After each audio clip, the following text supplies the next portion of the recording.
Astrônomos estimam que o diâmetro do universo observável passa de 90 bilhões de anos-luz. Isso é mais do que 800 bilhões de trilhões de quilômetros de uma ponta do cosmos à outra.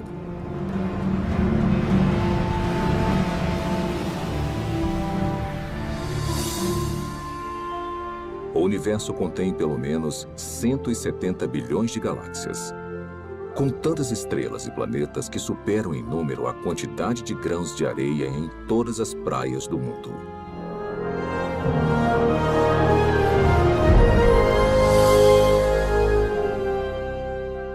Dentro deste oceano cósmico, uma esfera de água e rochas é lar para mais de 8 milhões de espécies de organismos vivos. Esta realidade inspirou inúmeras especulações, incontáveis teorias e uma pergunta muito intrigante.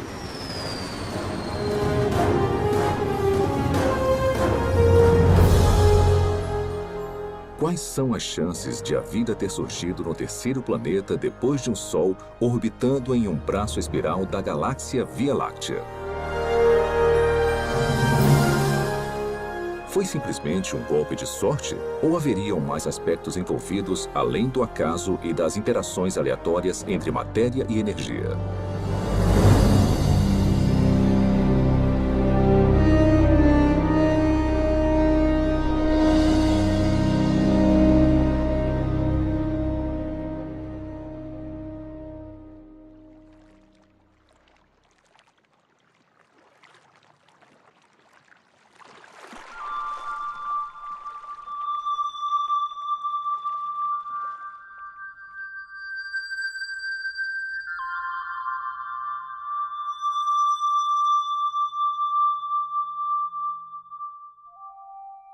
Sendo os habitantes humanos da Terra, é fácil subestimarmos a vida. Na verdade, somos mimados por uma abundância.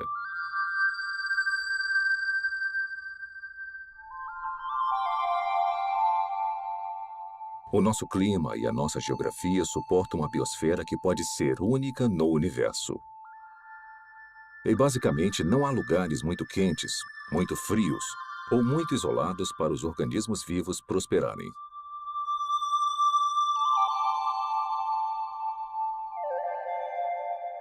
Dentre essa diversidade espetacular, talvez o maior desafio já encarado pela ciência ecoe de todo inseto, sequoia e baleia. Como a primeira vida passou a existir em um momento em que não havia vida de nenhum tipo? Como surgiu a vida na Terra? Por onde começar? Tem dezenas de teorias. E dá para perceber que tem uma grande diversidade de pontos de vistas, e muitos são mutuamente contraditórios. Para começar a tentar decifrar o mistério, você precisa fazer suposições sobre o que deve ter acontecido num passado distante. Não há provas diretas, porque não tinha ninguém lá para testemunhar o evento. E não tem praticamente nenhum registro fóssil. O que nós nunca observamos, nunca, são compostos químicos sem vida, formando uma célula. Então, temos um campo de pesquisa em que a ação importante já aconteceu.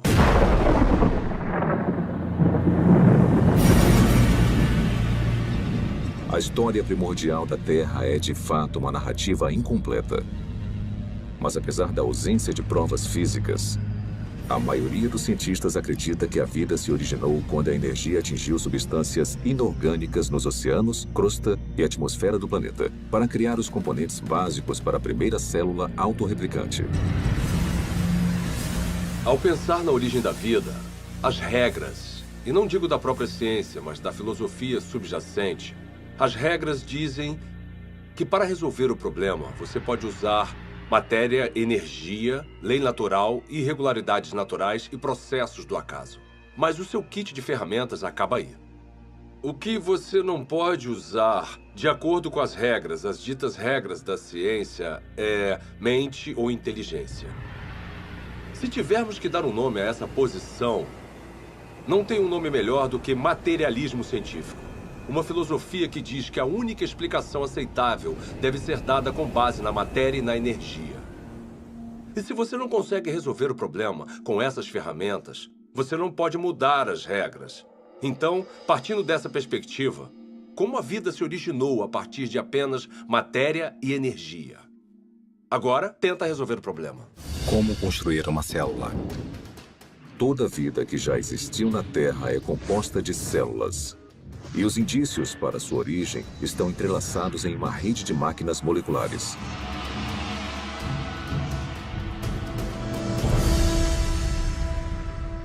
Dentro de uma célula eucarótica moderna, mecanismos biológicos complexos fazem o seu trabalho enquanto estão suspensos em líquido. Não há vida nessas máquinas, mas juntas elas permitem crescimento, movimento, metabolismo e reprodução, as funções vitais da vida.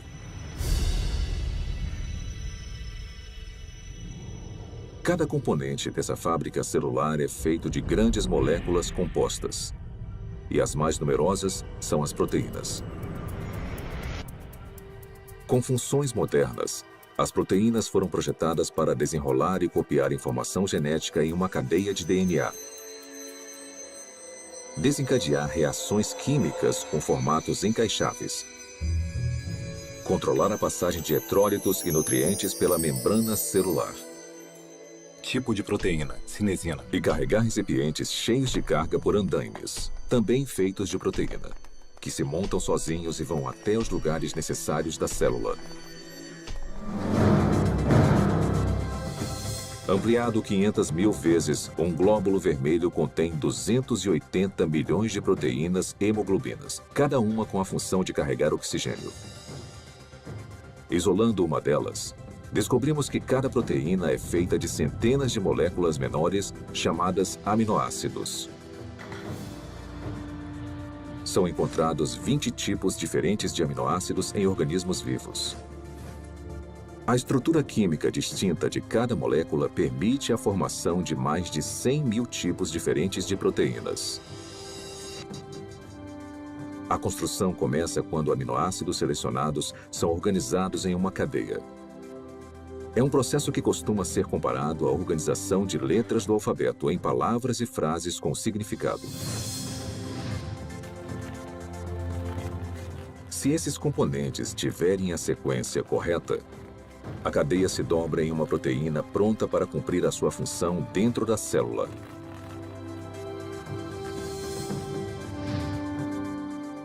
Mas se os aminoácidos forem arranjados na ordem errada, a cadeia não vai se dobrar e eventualmente será destruída.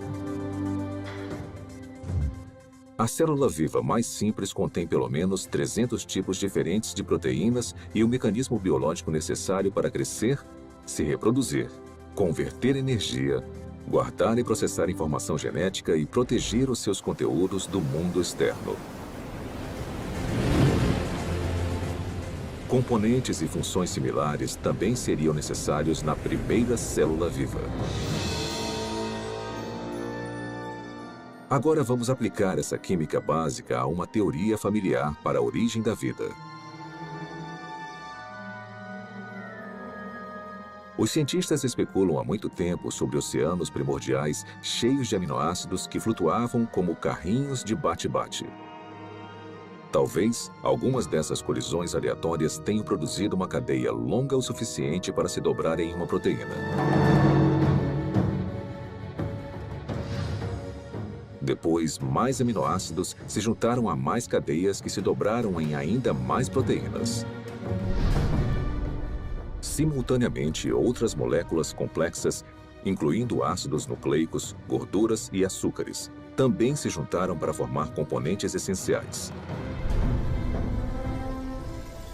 Então, sem previdência ou direção, a combinação certa de moléculas se juntou de alguma forma nessa sopa química para formar uma membrana que envolvia todas as máquinas específicas necessárias para uma célula autorreplicante.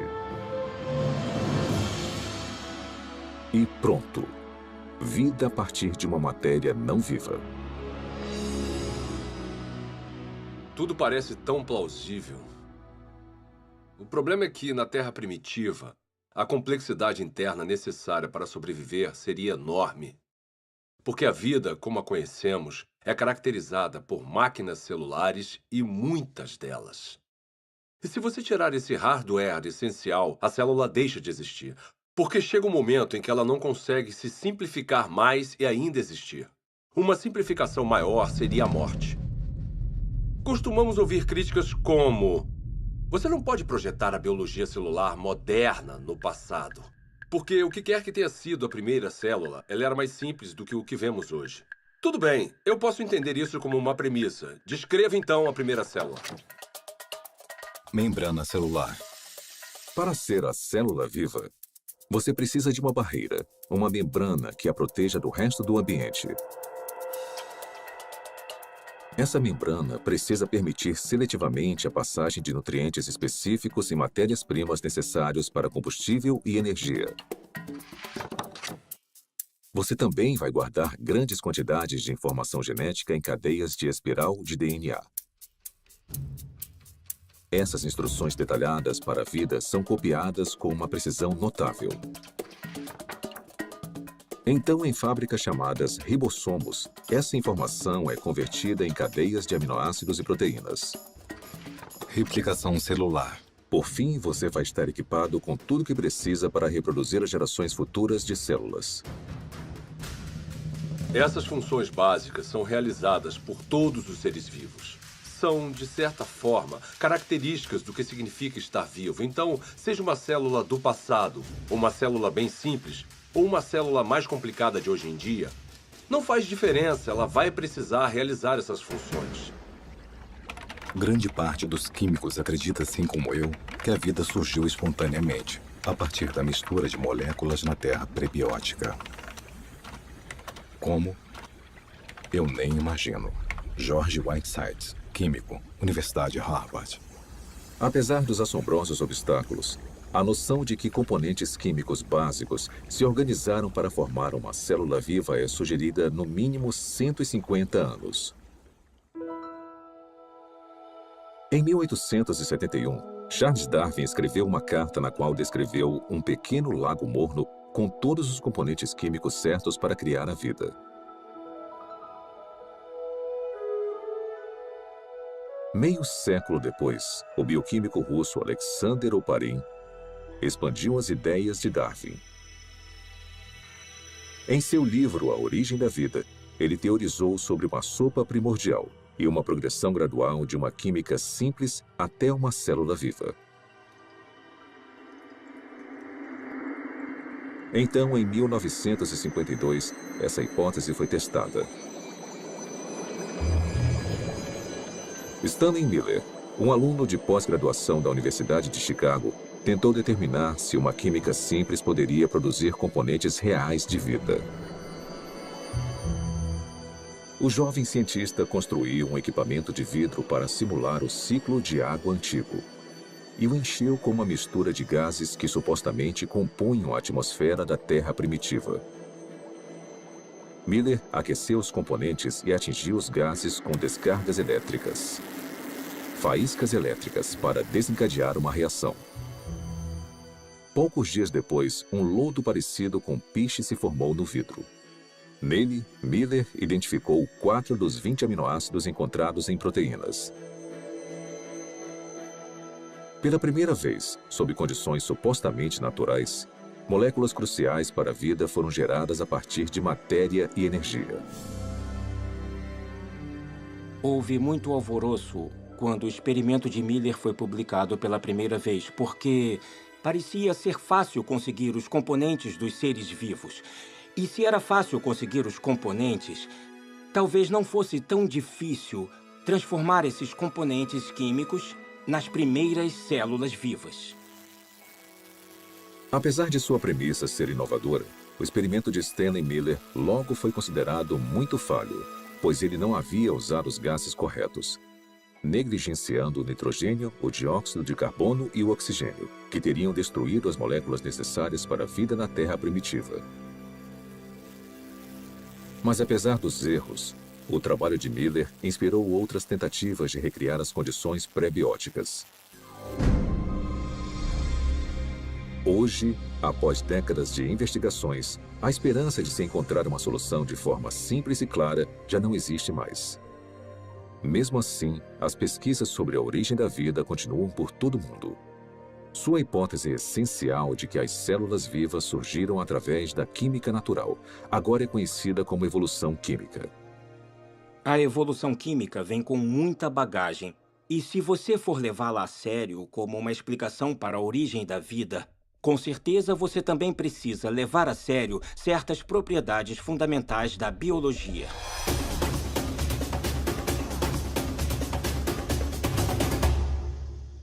As moléculas envolvidas na vida não têm inteligência, não têm previdência. Elas não têm como saber o que precisam fazer depois para então conseguirem se transformar em química orgânica. Se eu colocar aminoácidos em um tubo de ensaio no meu laboratório, mesmo se eu esquentar e misturar muito bem, e fizer isso por 100 anos, 1000 anos, 10.000 anos ou 1 milhão de anos, nada aconteceria. Aminoácidos, nucleotídeos, lipídios. Sozinhos, eles não representam a vida. São inertes. Não se reproduzem, não guardam informações. De certa forma, são ingênuos. Eles não acordaram um dia e falaram: "Ei, vamos nos juntar e construir uma célula que consiga se replicar." Isso não aconteceu. A química por si só é indiferente ao fato de algo estar vivo ou morto. A seleção natural não funciona para criar a primeira célula porque a seleção natural não consegue operar em nada a não ser que tenha alguma forma de herdar e monitorar mudanças e de escolher o melhor sobrevivente para avançar. Para ter alguma seleção, são necessárias células. Então, se você quer explicar a origem das células, você não pode usar a seleção. Porque a seleção exige a existência da mesma coisa que você está tentando explicar. A seleção natural tem que funcionar sobre uma célula que tenha um sistema genético e que seja capaz de se reproduzir. Sem isso, a seleção natural é completamente irrelevante. A auto-organização é a ideia de que os componentes químicos podem se organizar sozinhos de forma a se transformarem em objetos ricos em informações e com um propósito. As moléculas e os átomos podem se auto-organizar em um certo sentido. O sal seria um exemplo. No sal, tem íons de sódio e de cloreto. E eles interagem uns com os outros porque têm cargas positivas e negativas. Então, essa afinidade natural leva à formação de cloreto de sódio, cloreto de sódio, cloreto de sódio, que pode se compactar de uma forma estereotipada para criar um cristal. Os cristais de sal são a mesma coisa, repetida várias e várias vezes. Se um cristal de sal fosse um livro, seria um livro com uma palavra só. Geometrias com repetições regulares como essa não carregam um tipo certo de informação. Informação que você precisaria para criar uma proteína. A sequência que vemos em uma proteína é altamente irregular. Não tem como prever qual vai ser o próximo aminoácido com base nos que já apareceram. Então, a auto-organização que nós observamos no mundo natural é o tipo de processo errado para a construção das estruturas ricas em informações dos seres vivos. Quando você elimina a seleção natural e a auto-organização e percebe que as moléculas não têm a habilidade de pensar ou se programar de forma alguma, o acaso volta à questão. E os cientistas odeiam o acaso como explicação para a origem da vida. Acaso? Por que o acaso é uma opção tão insatisfatória? Talvez porque muitos analistas fizeram as contas e entendem a grande improbabilidade de sucesso.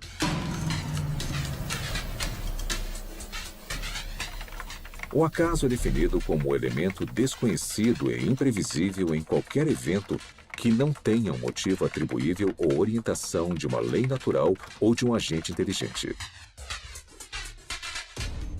Desde o século XVII, uma ferramenta foi utilizada constantemente para prever o resultado de tais eventos. Se chama probabilidade matemática. De forma bem simplificada, é assim que a teoria funciona. Quando você atira uma moeda e escolhe cara, a probabilidade de você acertar é de 50%, ou uma probabilidade de 1 sobre 2. Se atirar 2 moedas, a probabilidade de tirar cara 2 vezes simultâneas é de 1 sobre 4. 3 moedas e 3 caras em uma única tentativa? 1 sobre 8. Sempre que adicionamos mais uma moeda, a probabilidade de sucesso, nesse caso, tirar só cara na mesma jogada, é reduzida exponencialmente por um múltiplo de 2. Então, se 10 moedas forem atiradas, a probabilidade de tirar cara 10 vezes é de 1 sobre 2 elevado à 10ª potência ou menos de uma chance a cada 1000.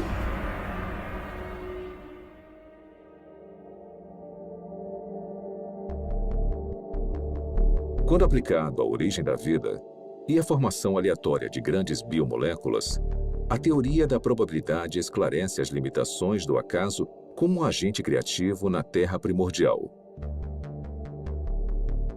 Por exemplo, quais são as chances de uma única proteína se formar exclusivamente através das interações às cegas da química?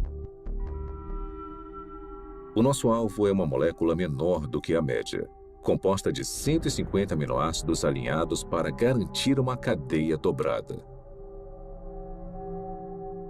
Os pesquisadores calcularam que, na Terra antiga, a probabilidade de sucesso era de 1 sobre 10 elevado à 164ª potência. Ou seja, uma cadeia de proteína corretamente sequenciada a cada 100 milhões de trilhões de trilhões de trilhões de trilhões de trilhões de trilhões de trilhões de trilhões de trilhões de trilhões de trilhões de trilhões de trilhões de tentativas fracassadas. Mas apesar dessa grande improbabilidade, alguns teóricos argumentam que, com tempo suficiente, qualquer coisa é possível. Está bem? Vamos tentar a validade dessa opinião. Vamos começar estabelecendo um ambiente ideal para a evolução química. Um mundo imaginário que dará ao acaso toda a oportunidade de sucesso. Primeiro, vamos lotar os oceanos de aminoácidos. Ou seja, todos os átomos na Terra, incluindo todo o suprimento de carbono, nitrogênio, oxigênio, hidrogênio e enxofre, estão disponíveis para formar 10 elevado à 41ª potência de conjuntos completos dos 20 tipos de aminoácidos usados na criação de proteínas. Depois vamos alterar as leis da natureza para proteger esses componentes dos raios de luz ultravioleta destruidores e da contaminação química na sopa primordial. Agora vamos deixar a química agir para ver o que acontece.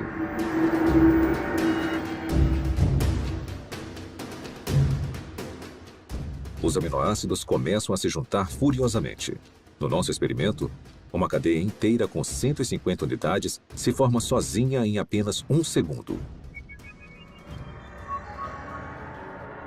Como os 20 tipos de aminoácidos estão disponíveis, na maioria dos lugares, há uma probabilidade de 5% ou de 1 sobre 20 da molécula correta se alinhar na cadeia. Se a sequência estiver incorreta, a cadeia é destruída imediatamente e se inicia um novo agrupamento.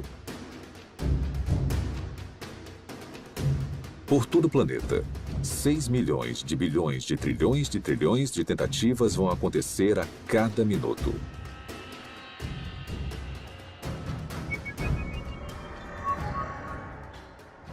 Ou seja, em 4,6 bilhões de anos, a idade mais antiga estimada da Terra, o número de cadeias que não se dobram vai passar de 10 elevado à 58ª potência. É uma quantidade espantosa, mas não chega nem perto de 10 elevado à 164ª potência. Aproximadamente as tentativas necessárias para se criar uma proteína de 150 aminoácidos por acaso. Então, se a química não direcionada não consegue criar a nossa cobiçada molécula durante toda a história da Terra, quanto tempo teria sido necessário? Para descobrir, vamos fazer um passeio. Vamos começar construindo uma ponte que percorra o diâmetro do universo observável. Uma distância de mais de 90 bilhões de anos-luz. Depois, vamos colocar uma ameba em uma extremidade da ponte. Esse organismo unicelular vai viajar a velocidade espontaneamente de 30 centímetros por ano. Começar. Enquanto esperamos uma proteína se formar por acaso, a ameba se arrasta por mais de 5 bilhões de bilhões de bilhões de anos para cruzar todo o universo e depois voltar. Mas esta corrida está só começando. A ameba sai de novo. Consegue chegar à outra extremidade do cosmos e depois volta para casa. Mesmo assim, nenhuma proteína funcional está à vista.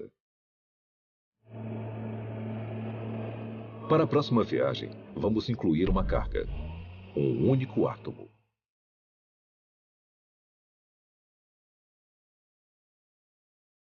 Após percorrer lentamente mais de 800 bilhões de trilhões de quilômetros, a ameba deixa a carga e volta para pegar mais.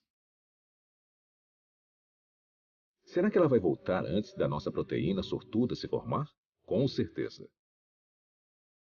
Na verdade, ela vai fazer mais 10 viagens completas.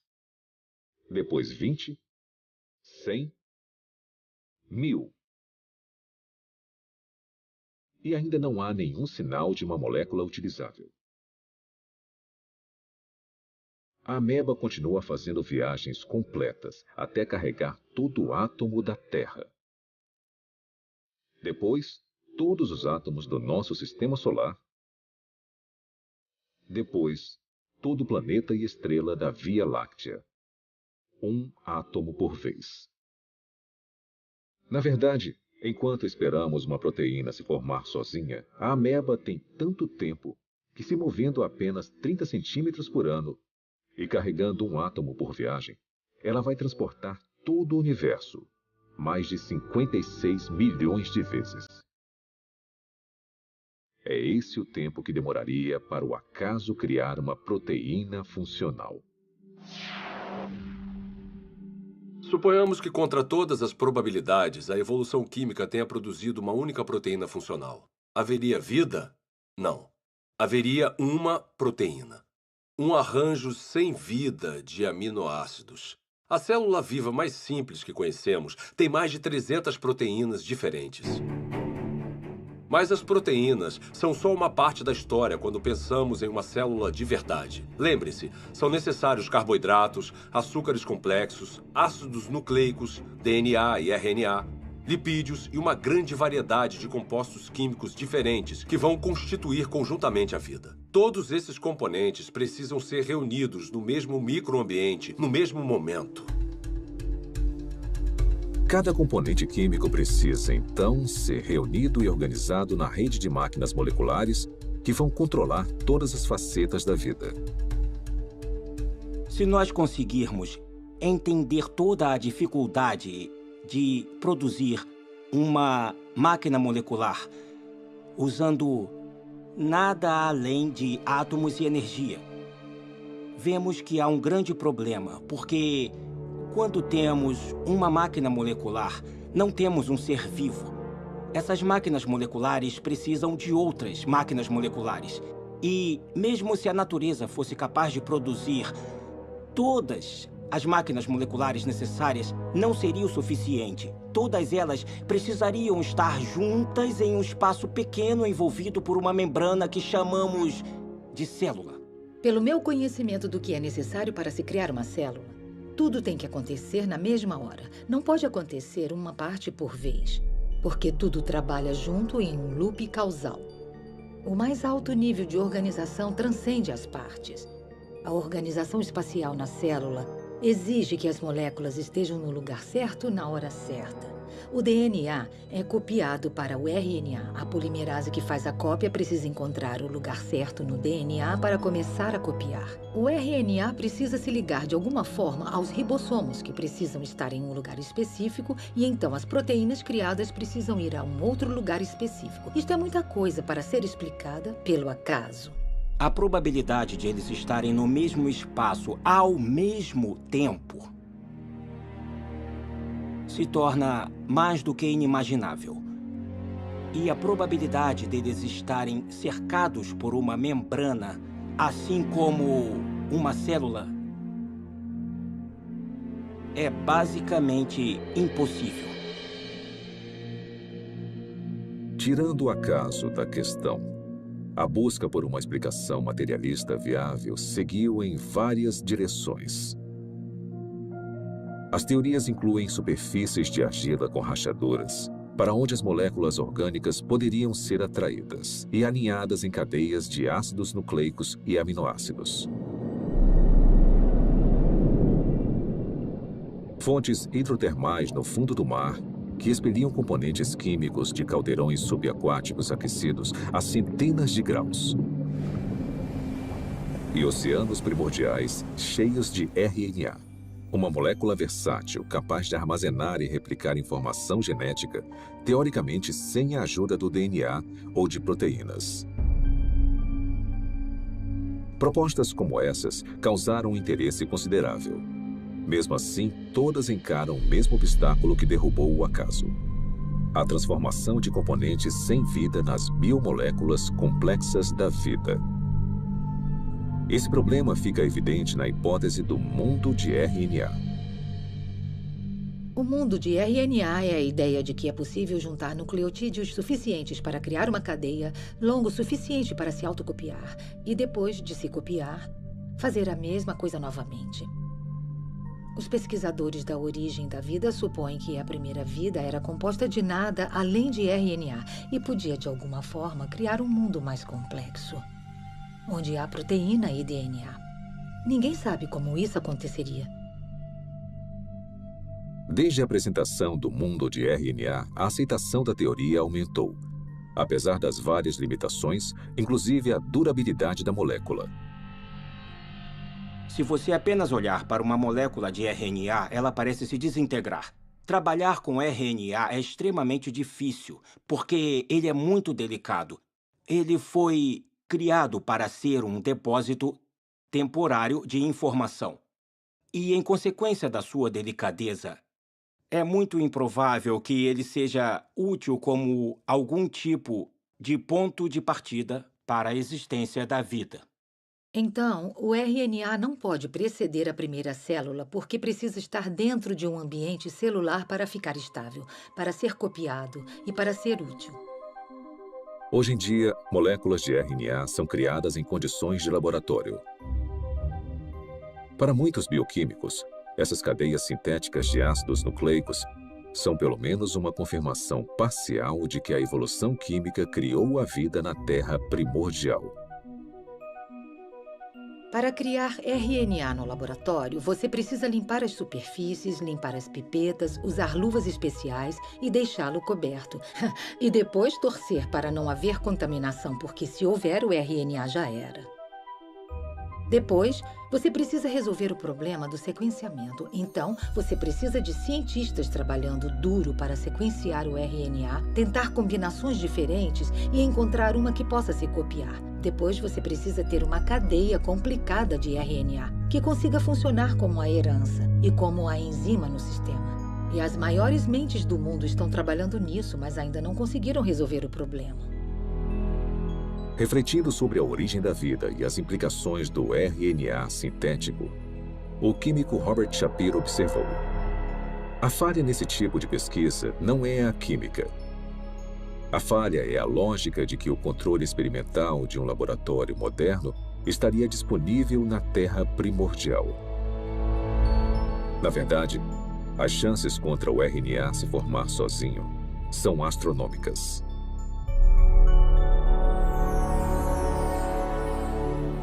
Criar RNA em um laboratório exige muita inteligência e premeditação. e planejamento e execução cuidadosos. Então, conseguir a sequência certa. Sem consciência, sem intenção, não vai acontecer. A probabilidade da evolução química é ainda mais enfraquecida pela composição da sopa primordial.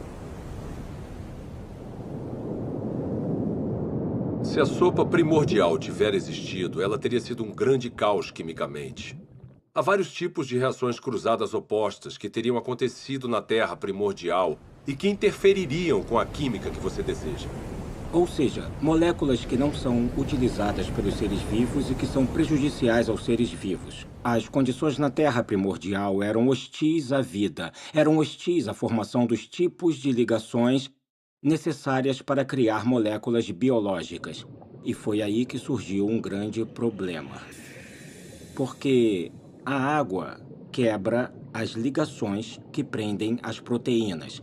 A água quebra as ligações que prendem os ácidos nucleicos, como o DNA. A água quebra as ligações que prendem polissacarídeos, como amido e celulose. Então, a origem da vida não pode ter acontecido na água.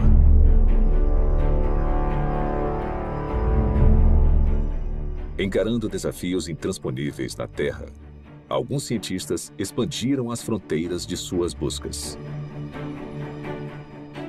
Em 1976, o biólogo vencedor do Prêmio Nobel Francis Crick propôs uma alternativa radical para a origem da vida.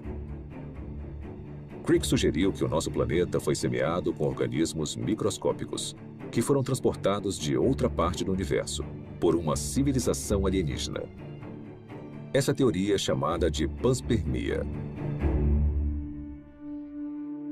5 anos depois, o físico Fred Hoyle ofereceu uma versão modificada de panspermia, quando teorizou que as cadeias de DNA haviam sido criadas por uma inteligência de uma galáxia distante e se espalharam como sementes de dente de leão em um dia de ventania.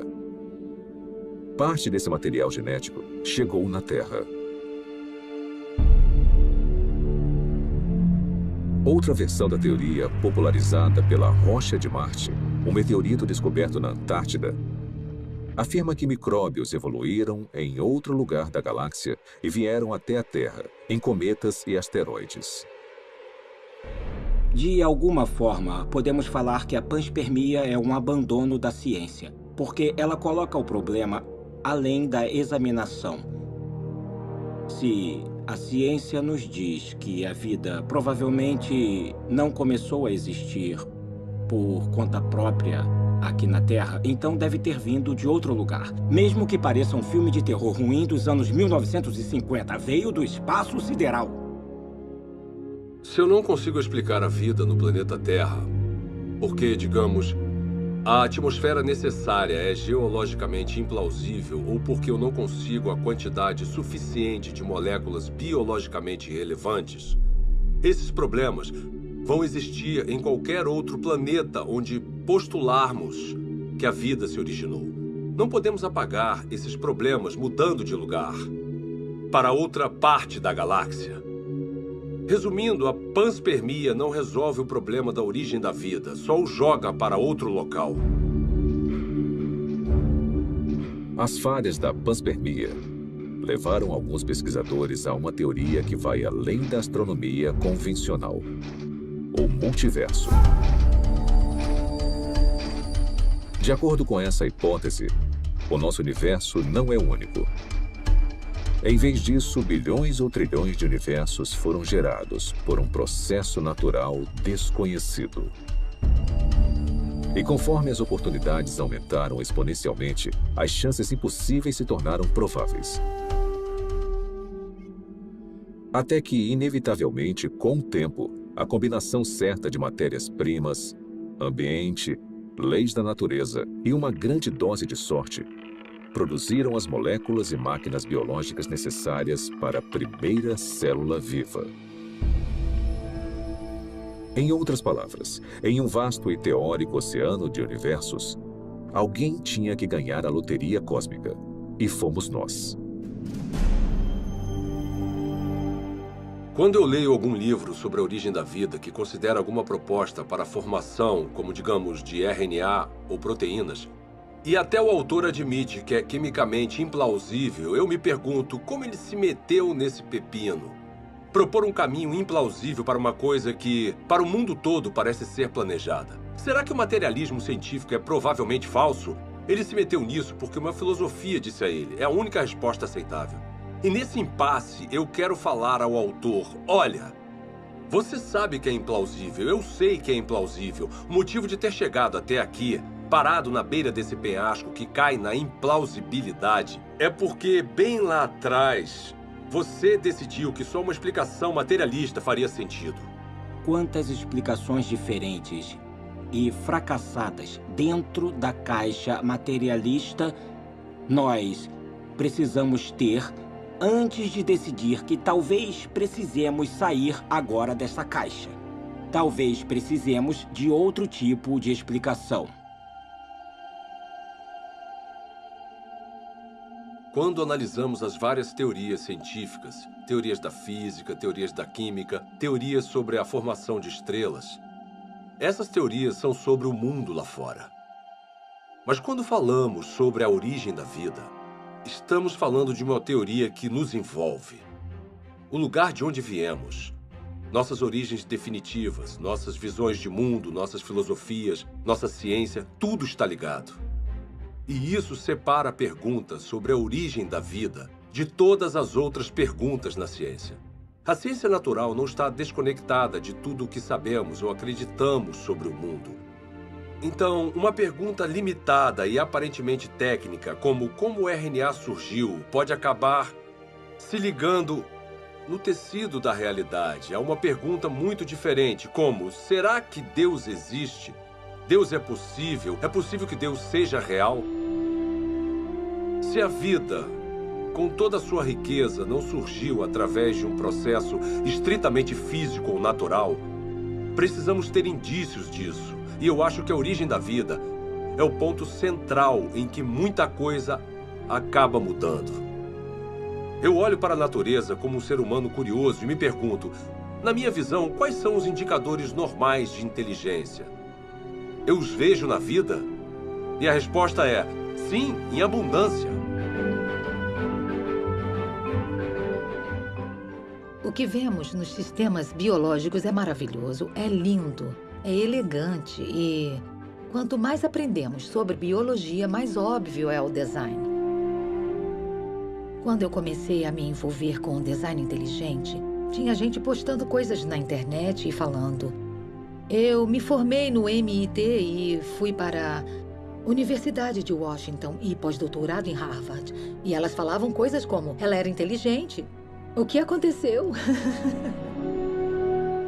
Na verdade, o materialismo coloca vendas nos olhos da ciência e nós deixamos passar o que é mais significativo no mundo. Então, esse é um ótimo momento para ser uma cientista, porque nós temos a oportunidade de ver as coisas com novos olhos. A inteligência é extremamente útil como uma forma de explicar a origem da vida que realmente faça sentido com o que observamos na natureza. A natureza parece ter sido criada. A vida pode ter sido criada.